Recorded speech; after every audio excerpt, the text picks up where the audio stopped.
Which of the following classical languages are included in the 8th schedule. इस question को हम इस reel के एंड में डिस्कस करेंगे। सबसे पहले हम क्लासिकल लैंग्वेज के कॉन्सेप्ट को समझते हैं।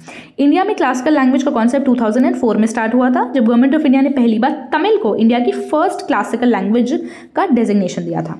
किसी भी लैंग्वेज की हिस्टोरिक इंपॉर्टेंस को रिकॉग्नाइज करने के लिए उसे क्लासिकल लैंग्वेज का टैग दिया जाता है। इंडिया में टोटल 11 क्लासिकल लैंग्वेजेस हैं, जिसमें से 5 क्लासिकल लैंग्वेज 2024 में ऐड की गई हैं। इसके अलावा जो first language that was added was Tamil, followed by Sanskrit, Telugu, Kannada, Malayalam and Odia. 2024 में उड़िया ऐड की गई और उसके बाद 2014 में उड़िया ऐड की गई और उसके बाद सीधा 10 साल के बाद 2024 में 5 languages that is Marathi, Pali, Prakrit, Assamese और बंगाली ऐड की गई। अब किसी भी लैंग्वेज को क्लासिकल लैंग्वेज डेजिग्नेट करने का क्राइटेरिया क्या है? तो 2024 में हमें ये याद रखना है कि जब 2024 में 5 नई लैंग्वेजेस ऐड की गई तो क्राइटेरिया में भी कुछ चेंज किया गया है। तो पहले हम पुराने क्राइटेरिया को समझेंगे and then I will tell you the changes that have been made. According to the old criteria, the language should be of high antiquity, मतलब उसकी कुछ हिस्टोरिक इंपॉर्टेंस होनी चाहिए। वो 1500 से 2000 साल पहले भी उस लैंग्वेज का यूज़ किया गया हो, उसमें एंशिएंट टेक्स्ट लिखे गए हों। The book has to be, the language has to be of some original literary tradition, borrow नहीं होनी चाहिए और उसका एक डिस्टिंक्ट एवोल्यूशन होना चाहिए।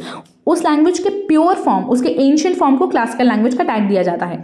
For example, if the government of India decide कि वो हिंदी को क्लासिकल लैंग्वेज बनाएंगे, तो वो आज जो हम लोग हिंदी बोलते हैं उसको क्लासिकल लैंग्वेज का टैग नहीं देंगे, क्योंकि हम तो इंग्लिश बोलते हैं। The language that we speak is a blend of both Hindi and English. तो वो जिस हिंदी को क्लासिकल लैंग्वेज का टैग देंगे वो एंशिएंट हिंदी होगी, प्योर फॉर्म ऑफ हिंदी को देंगे। 2024 में ये जो थर्ड पॉइंट है इसमें थोड़ा सा चेंज किया गया है, बाकी सब पॉइंट एज इट इज है, सिर्फ थर्ड में किया गया है। इन्होंने स्पेसिफिकली बुक्स भी बता दी हैं कि पोएट्री, एपिग्राफिकल, इंस्क्रिप्शनल एविडेंस होने चाहिए उस लैंग्वेज से रिलेटेड। Now coming back to the question, हमें पता है कि 8th schedule of the Indian constitution में 22 ऑफिशियल लैंग्वेजेस का मेंशन है, लेकिन जितनी भी ये 22 ऑफिशियल लैंग्वेजेस हैं इसमें से हमें ये बताना है कि कौन सी ऐसी क्लासिकल लैंग्वेज है जो इन 22 के लिस्ट का पार्ट नहीं है।